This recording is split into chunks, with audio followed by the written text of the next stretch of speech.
सभी स्टूडेंट्स को नमस्कार बेटा। और इस वीडियो में हम लोग डिस्कस करेंगे the employment and income theory of J.M.. Keynes. और आप सब जानते हैं कि ये जो अपने आप में एक थ्योरी है वो क्लासिकल जो सिद्धांत है उसके ऊपर उसको क्रिटिसाइज करते हुए बनाई गई थी। और कुछ मान्यताएं जो क्लासिकल थ्योरी की थी उनकी आलोचनाएं हुई, चाहे फुल एम्प्लॉयमेंट हो, चाहे वो लेजिस फेयर हो, अ, चाहे वो लॉन्ग रन की बात हो, है ना। तो इन सब को लेकर के, और जैसा कि उन्होंने कहा था कि फुल एम्प्लॉयमेंट रहता है लेकिन मंदी भी हो गई। तो 1930 की आर्थिक मंदी के बाद जो क्लासिकल थ्योरी थी उसकी मान्यताएं समाप्त हो गई एक प्रकार से। और उसके बाद जो है किन्स ने the journal theory of employment, interest and money नामक जो बुक थी, और उसमें आय और रोज़गार के निर्धारण का एक सिद्धांत दिया, और जिसको हम लोग इफ़ेक्टिव डिमांड के नाम से भी जानते हैं।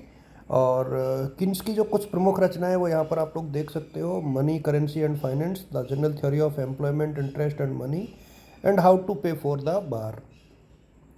और जो मान्यताएं उनको मैं एक बार फिर यहाँ पर थोड़ा सा रिपीट कर देता हूँ। अजम्पशंस, देखिए, उन्होंने कहा था कि रोज़गार जो है उत्पादन पर निर्भर करता है, यानी N equal to function of Y. और रोज़गार प्रभावपूर्ण मांग पर निर्भर है। और बेटा, यदि किसी को भी इसकी पीडीएफ चाहिए तो आप लोग मुझे इस नंबर पर व्हाट्सएप कर दें, मैं इसकी पीडीएफ भी आपको अवेलेबल करा दूंगा। और इसके बाद हम लोग हिक्स और सैमुअल्सन की थ्योरी भी पढ़ेंगे और एचडी मॉडल भी पढ़ेंगे। तो काफ़ी चीज़ें हैं हमारे पास पढ़ने को, आप लोग निश्चित तौर पर बने रहें। और ये क्वेश्चन एग्जाम में आने की संभावनाएं बहुत ज़्यादा है, इसलिए इसको लेकर के हम लोग डिस्कस कर रहे हैं। और इफ़ेक्टिव डिमांड जो होती है वो जहाँ एडी और एएस बराबर होते हैं वहाँ पर होती है। अल्पकाल होता है इसमें। एडी बराबर जो है सी प्लस आई प्लस जी, यानी सरकार का महत्व होता है इसमें। और रोजगार में जो है परिवर्तन का कारण विनियोग में परिवर्तन है, यानी इन्वेस्टमेंट को महत्वपूर्ण कारक बनाता है। और विनियोग जो है एमईसी और ब्याज दर पर निर्भर करता है। और ब्याज दर जो है मुद्रा की मांग और मुद्रा की पूर्ति पर निर्भर करती है। अब ये पॉइंट आपको देखो याद करने पड़ेंगे। गवर्नमेंट इंटरफेयर जरूरी है, यानी सरकारी हस्तक्षेप जरूरी है। मॉनेटरी और फिजिकल पॉलिसी दोनों पर बल देता है। और स्पेकुलेटिव डिमांड पर विशेष बल देता है। अब देखिए, मैं एक्सप्लेनेशन ऑफ द थ्योरी की बात करूं, ये मैं 15 नंबर के हिसाब से आप लोग के साथ शेयर कर रहा हूं, इसलिए उसी हिसाब से आप लोग याद करें इसको।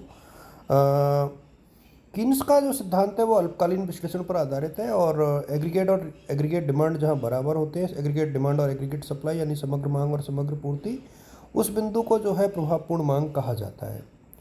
और अल्पकालीन बेरोजगारी उत्पन्न हो तो समग्र मांग में वृद्धि करके उसे प्राप्त किया जा सकता है।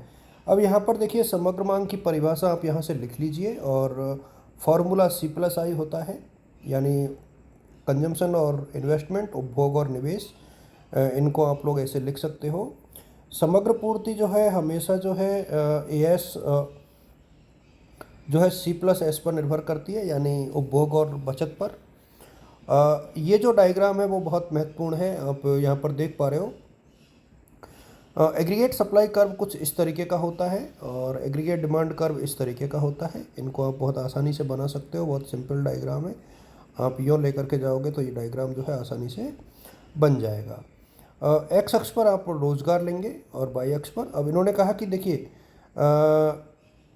रोज ये जब इक्विलिब्रियम यहाँ होता है ना, तो ये इतने से लोग बेरोजगार हैं। अब इसको रोजगार, अब एक्सप्लेनेशन जब करोगे तो एडी वक्र जो है एग्रीगेट डिमांड यानी मांग वक्र है, एएस जो है पूर्ति वक्र है, ई जो है प्रभावित मांग है, और ये अल्पकालीन बेरोजगारी है।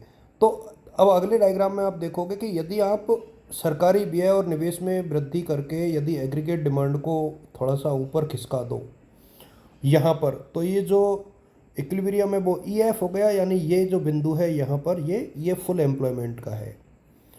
तो इस प्रकार से समग्र मांग में वृद्धि करके जो है पूर्ण रोजगार पाया जा सकता है। ये एक डायग्राम बहुत महत्वपूर्ण डायग्राम है कीन्स का जो सिद्धांत है।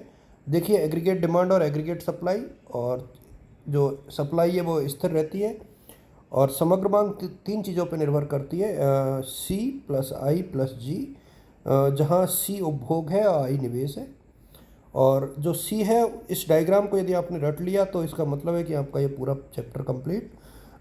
जो सी है वो आय और उपभोग प्रवृत्ति पर निर्भर करता है।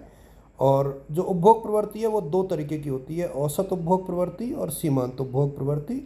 ये C/Y है और ये डेल्टा C/Y है। और ब्याज दर जो होती है वो मुद्रा की मांग और मुद्रा की पूर्ति पर निर्भर करती है। और मुद्रा की जो पूर्ति है वो दो चीज़ें यानी वास्तविक मुद्रा और साख मुद्रा दोनों पर निर्भर है, जिसको हम M1 और M2 नाम दे रहे हैं। और जो सट्टा मांग होती है, सॉरी, मुद्रा की जो मांग होती है वो तीन उद्देश्यों के लिए होती है: लेन देन, सतर्कता और सट्टा, जो आय और ब्याज दरों पर निर्भर करती है। ऊपर की जो दो हैं वो तो आय पर निर्भर करती है, और जो तीसरे नंबर की सट्टा उद्देश्य है वो रेट ऑफ इंटरेस्ट के ऊपर निर्भर करती है। और इसके अतिरिक्त जो निवेश है वो ब्याज दर के अलावा MEC पर निर्भर करता है, और MEC जो है प्रति व्यक्ति आय और पूंजी पर संभावित लाभ पर निर्भर करता है। यदि आप लोग डायग्राम से देखोगे तो ये पूर्ण रोजगार का बिंदु है। देखिए ये बचत वाला है, जहाँ x अक्ष पर बचत है, y पर ये लिया गया है, और जहाँ निवेश है वो ब्याज दर से प्रभावित हो रहा है, आप देख पा रहे हो। और इसी प्रकार से मुद्रा की जो मांग है वो मौद्रिक आय और ब्याज दरों से प्रभावित है। और आलोचनाएं देखो भ्रमपूर्ण है, अल्पकालीन है, एक पक्षीय है, पूर्ण रोजगार असंभव है, ये साइक्लिकल अनएम्प्लॉयमेंट को फोकस करता है, आर्थिक व्याख्या करता है, बाकी नहीं, क्लोज्ड इकोनॉमी पर है, दीर्घकाल को कंसिडर नहीं करता है, स्थैतिक विश्लेषण है, और एक्सीलेटर यानी त्वरण की अवहेलना करता है, सप्लाई साइड की अवहेलना करता है, और स्पेकुलेटिव डिमांड को बहुत ज़्यादा महत्व देता है। तो ये कुछ चीज़ें हैं जिनको लेकर के आलोचना की जा सकती है। बाकी ओवरऑल आप देखोगे तो ये कीन्स का सिद्धांत जो है एग्जाम के पॉइंट ऑफ व्यू से बहुत महत्वपूर्ण है। और बेटा ग्रुप में मैं इसको शेयर कर दूंगा, तो आप लोग वहाँ से इसको देख सकते हो।